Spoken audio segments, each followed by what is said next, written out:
하나님 말씀 이사야 15장 1절에서 9절입니다. 이사야 15장 1절에서 9절까지 말씀 교독합니다. 오늘은 7월 30일 화요일 아침입니다. 7월 30일자 본문 이사야 15장 1절에서 9절까지 말씀 교독하겠습니다. 모압에 관한 경고라. 하룻밤에 모압 알이 망하여 황폐할 것이며 하룻밤에 모압 기르가 망하여 황폐할 것이라.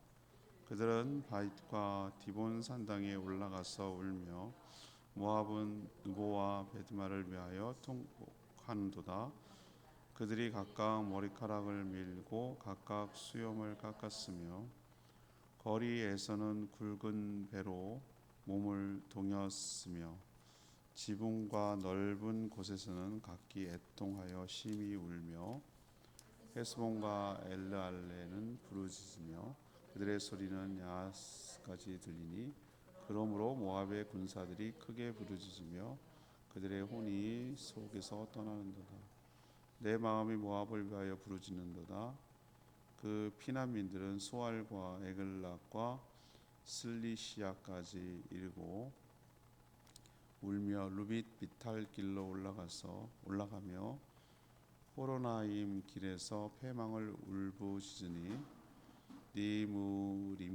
니무림 물이 마르고 풀이 시들었으며 연한 풀이 말라 청청한 것이 없음이로다. 그러므로 그들이 얻은 재물과 쌓았던 것을 가지고 버드나무 시내를 건너리니 이는 곡성이 모압 사방에 들렸고 슬피 부르짖음이 에글라임에 이르르며 부르짖음이 부엘 엘림에 미치며 디몬 물에는 피가 가득함이로다. 그럴지라도 내가 디몬의 재앙을 더 내리되 모압에 도피한 자와 그 땅에 남은 자에게 사자를 보내리라. 아멘. 오늘 말씀 이사야 15장은요. 지금 어제 그제부터 열방에 대한 하나님의 심판을 지금 하나씩 언급하는데 오늘 언급하는 것이 모압입니다. 모압에 대한 심판을 언급하는데 하룻밤에 망할 것이라는 것이죠. 수도는 물론 모든 도시들이 다 파괴될 것이라고 예언이 됩니다.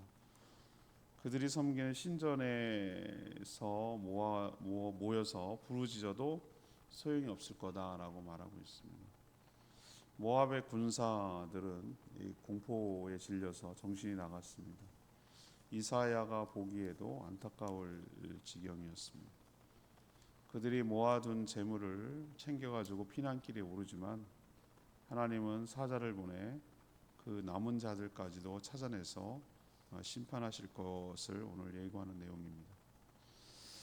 오늘 질문은 이것입니다. 모압의 심판에서 알 수 있는 것은 무엇입니까? 모압의 심판에서 알 수 있는 것은 무엇입니까? 먼저 1절에서 4절까지 말씀인데 하나님의 심판은 전체적으로 또 전격적으로 임한다. 전체적으로 그리고 전격적으로 임한다라는 것을 알 수가 있습니다. 모압은 어떤 나라인가? 아브라함 조카 롯과 그의 딸, 말도 안 되는 일이 벌어진 거 여러분 잘 아시죠? 소돔과 고모라 이후에 벌어진 일입니다. 그 딸 사이에 태어난 후손들이 세운 나라입니다. 이스라엘 백성들과 어떤 연관이 있는가? 이스라엘 백성들이 출애굽을 해서 가나안 땅에 가려고 할 때 그 소문을 듣고 너무 무서운 거예요. 두려운 거죠. 그래서 발락이 거짓 선지자 발람을 돈 주고 사서 이스라엘 백성들을 저주하고 자신들이 보호를 받은 샤머니즘의 극치죠. 거짓 선지자의 대표가 발람인데 발람을 내세워서 저주하며 또 막으려고 했던 그 족속이 바로 누구죠? 모압이죠. 모압. 그래서 바알과 그모스라는 신을 그들은 섬겼습니다. 바알과 그모스 신을 섬기고 또 그런 악영향을 이스라엘에게도 준 족속이 바로 모압 족속입니다. 또 사사 시대에도 지속적으로 괴롭힌 족속이죠. 다윗 왕 때 이 모압 족속은 정복을 당했지만 그 뒤에도 이런저런 계속 갈등과 다툼이 그 모압과 있었던 거죠. 결국 이 나라는 어떻게 망하냐? 바벨론에 의해서 망합니다. 바벨론에 의해서. 근데 하나님은 아직 망하지 않았대요. 아직 아시리아라는 나라가 있을 때 얘기거든요. 하나님은 모압의 멸망을 미리 보여주고 있어요. 미리 보여주고 예언하고 있습니다. 그래서 하나님은 미래를 보시고 알고 다 관할하고 계시다는 것을 이것을 통해서 알 수 있는데, 이게 실제가 됐으니까 하는 얘기입니다. 이사야가 예언할 때는 아직 바벨론이 뜨지도 않을 때예요. 아시리아가 세계의 패권을 잡고 있을 때이기 때문에 이거 진정한 예언이라고 할 수 있는 것이죠. 모압은요, 하룻밤 사이에, 오래 걸리지도 않아요. 하룻밤에 그냥 쫄딱 어떻게 이런 일이 벌어지나. 1절에 나오잖아요. 하루아침에 망한다 그래서 하루아침에. 아무리 망해도 좀 며칠은 걸리잖아요. 그런데 하루아침에 망한다. 오늘 모압의 성읍이 총 지명이 엄청 많이 나오는데 16개가 나옵니다. 16개. 우리도 보면은 전 세계, 우리도 전국적으로 보면은 도시가 얼마나 많습니까? 도청에 있는 것만 해도 상당히 많은데 바로 이 모압의 성읍 16개가 함께 모든 지역에서 하나님의 심판이 단행된다라는 것을 이 말씀을 통해서 우리는 알 수가 있는 것이죠. 모압 족속은 너무나 갑작스러운 그 멸망 앞에 어쩔 바를 몰랐어요. 그래서 지키는 군인들이 혼이 나갔다고 그랬어요. 혼이. 이들이 할 수 있는 것이라고는 뭡니까? 부르짖으며 우는 것뿐이라는 거죠. 모압에 대한 심판이지만 유다도 또 우리도 이건 뭐죠? 교훈을 삼으라는 거예요. 그러니까 하나님의 예수 그리스도의 재림과 하나님의 심판이 마치 예수님 표현처럼 어떻게 하는 거죠? 도둑처럼 예기치 않은 때에 갑자기, 그러나 전체적으로, 부분이 아니라 한꺼번에 전체적으로 심판이 임한다라는 것을 우리에게 도전하고 가르치고 있는 교훈인 줄로 믿습니다. 두 번째 얘기는요, 하나님의 심판에서 모압의 심판에서 알 수 있는 것은 5절 6절 말씀인데, 하나님의 심판은 그 무엇으로도 막을 수 없다. 하나님의 심판은 그 무엇으로도 막을 수 없다라는 것을 우리에게 보여줘요. 모압을 향한 하나님의 심판이 전격적으로 또 전체적으로 집행되자 모압 족속은 난리가 났죠. 그들은 자신들이 섬기는 신전에 모였어요. 바잇과 다본 산당이라는 곳이 아마 거기인 것 같아요. 바잇은 느낌이 딱 오죠. 바알을 섬기는 신당이 있는 곳이고요. 디본은 그들의 민족신, 그들의 신이라고 생각하는 그모스를 섬기는 신당이 있는 곳입니다. 그들은 거기에 모여가지고 뭐하죠? 통곡하고 자신의 머리카락을 밀고 수염을 깎고 또 굵은 배로 몸을 동이고 전형적으로 살려달라고 막 부르짖는 기도잖아요. 그래서 지붕과 넓은 곳에 모여서 그들을 섬기는 신을 향해 부르짖으며 기도를 했습니다. 그래서 오늘 표현에 뭐라고 그랬어요? 그들이 부르짖고 애통하고 막 기도하는 소리가 멀리서까지 들릴 정도다. 그렇게 표현하고 있어요. 그런데 그렇게 기도하면 효과가 있나? 아무 소용없다는 거예요. 아무 소용없다. 아무 소용없다. 당연하죠. 그들이 섬기는 신은 실체가 없어요. 실체가 없는 허상인데 하나님은 살아계신, 인격적으로 살아계신 분이거든요. 모든 주권을 가지고 행사하는 분이기 때문에 전혀 다르죠. 하나님이 이 단행한 심판 앞에 그들은 그냥 속수무책이었어요. 속수무책. 그래서 오늘 5절에 보니까 모든 것을 다 잃고 남은 재물을 가지고 들고 살려고 피난길에 올랐습니다. 세상도 이렇게 끝이 나기 마련인 것이죠. 그러니까 미련을 버려야 할 줄로 압니다. 어떻게 피난하면 솟아날 구멍, 하늘이 무너져도 솟아날 구멍이 있겠지라고 생각하고 이리저리 이렇게 하려고 하는 것이 얼마나 부질없는가. 하나님의 심판에 피할 곳이 어디 있는가. 하나님의 심판이 전격적으로 시행되면 그 무엇으로도 피할 수도 막을 수도 없다, 막을 수도 없다라는 것을 우리에게 도전하고 가르쳐주고 있는 줄로 압니다. 마지막 세 번째 얘기는요, 7절 8절 얘기인데요. 7절 8절 9절까지네요. 하나님의 심판은 그 누구라도 피할 수 없다라는 것을 오늘 말씀을 통해서 확인할 수 있어요. 하나님의 심판은 그 어디라도 안전한 곳이 없죠. 오늘 1절에 나오는 모압에서도 알, 그리고 남쪽의 거점, 우리로 치면 서울, 부산 뭐 이런 거죠. 남쪽 거점의 기르, 이건 이름이에요. 그리고 나머지 16개 중에서 14개 성읍이 막 나와요. 이렇게 저렇게 에스본, 헬란 뭐 어쩌고저쩌고 나오는데 여기 어딘지는 다 몰라도 전부가 다 어떻게 됩니까? 황폐화 됩니다. 그래서 6절에 보니까 황폐화 정도가 어느 정도냐? 물이 마르고 풀이 시들어서 청청한 것, 초록색이 하나도 없다 이 얘기죠. 청청한 것, 푸른 것이 하나도 없을 지경까지 이른다. 그러니까 자연재해까지 겹친 셈이죠. 그래서 백성들은 더 이상 살 수가 없으니까 그 땅을 버리고 피난길에 오르는 난민이 된 거지, 난민이. 그래서 어디로 가냐? 비탈길로 올라가며 울부짖죠. 국경은 대부분 뭐 강이나 산이나 이런 걸로 형성되기가 쉬우니까 그래서 비탈길로 이제 올라가며 울부짖죠. 그래도 살아보겠다고 그동안 얻은 재물, 쌓아둔 것들을 가지고 옆에 나라, 형제 국가라고 할 수 있는 모압의 옆에 나라는 암몬 같은 나라죠. 암몬 국경선을 넘어가려고 지금 애를 쓰고 있는 모습이에요. 그러니까 난민처럼. 거기서 잠시 피신했다가 다시 좀 안정되면 고향으로 돌아오려고 뭐 재기를 기다리는 그런 난민 신세가 된 거죠. 근데 그게 그들의 계획대로 되느냐?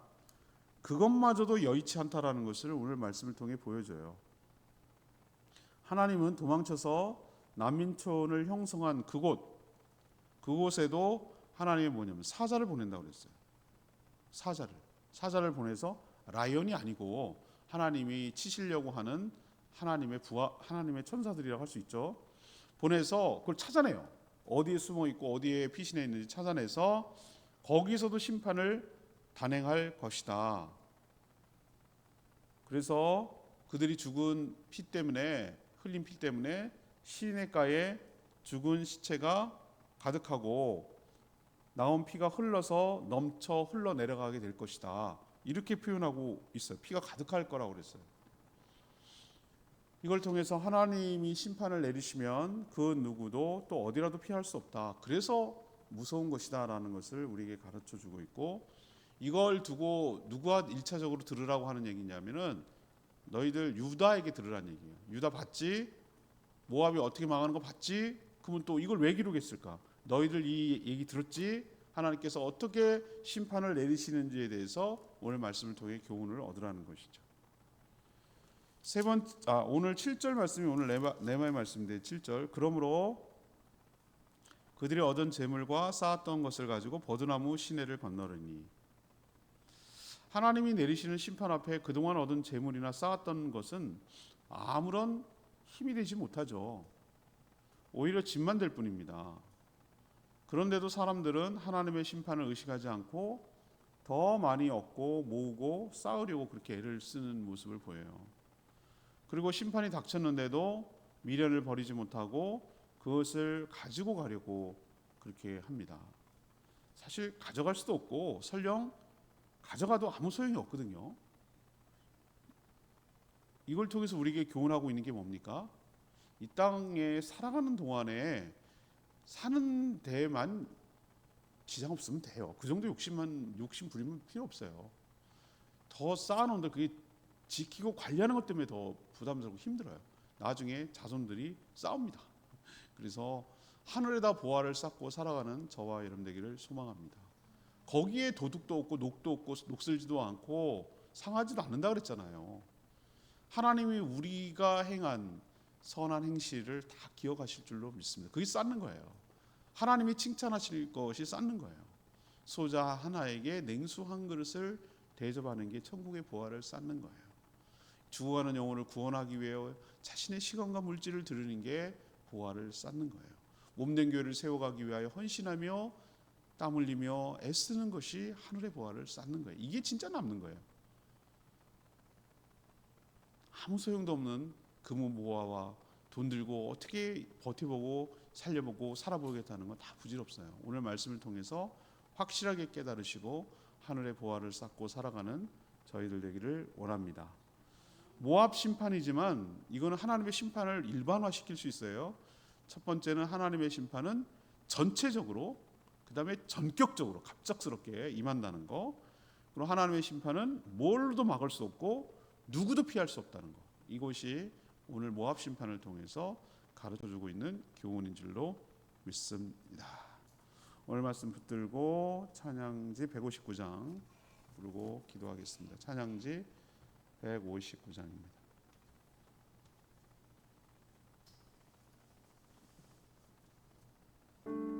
나 주의 믿음 갖고 159장입니다.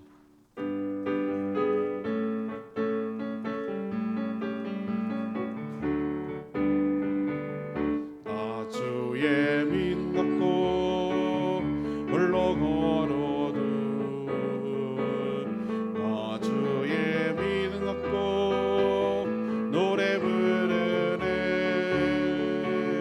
폭풍구름 몰아치고 하늘 덮어도 나 주의 믿음 갖고 실망치 않네. 주 내 친구 신실한 친구 세상 끝까지 주를 믿으리.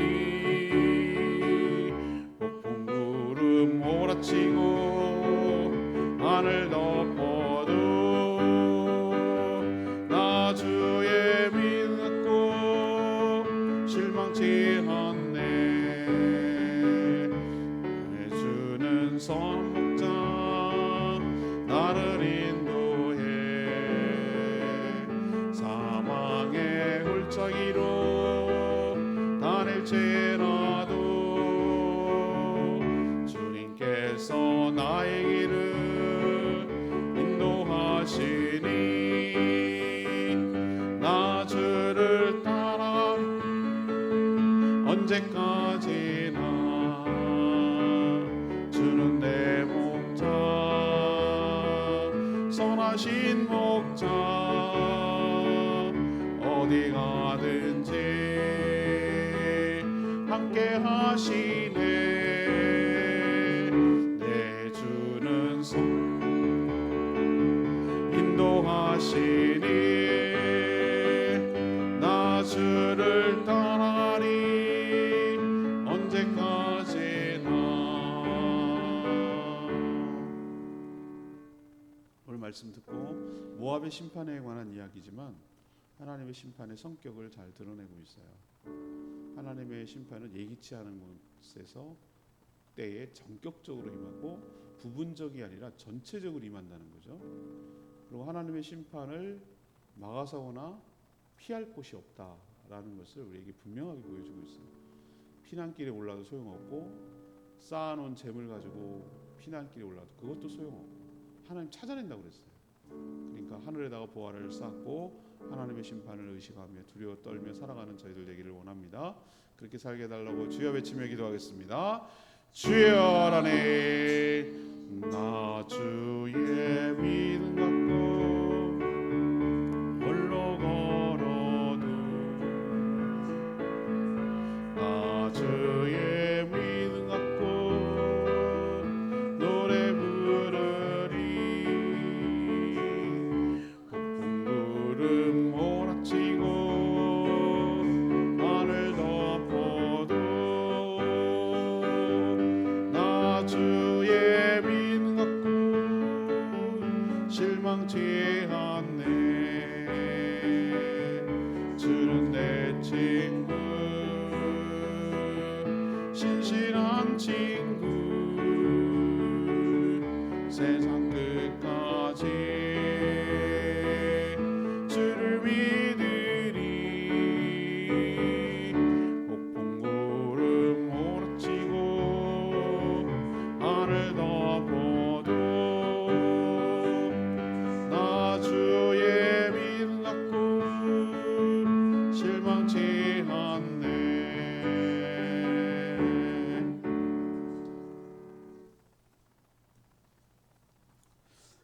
모압에 내리는 심판은 장차 세상을 향한 심판의 예고편이기도 합니다.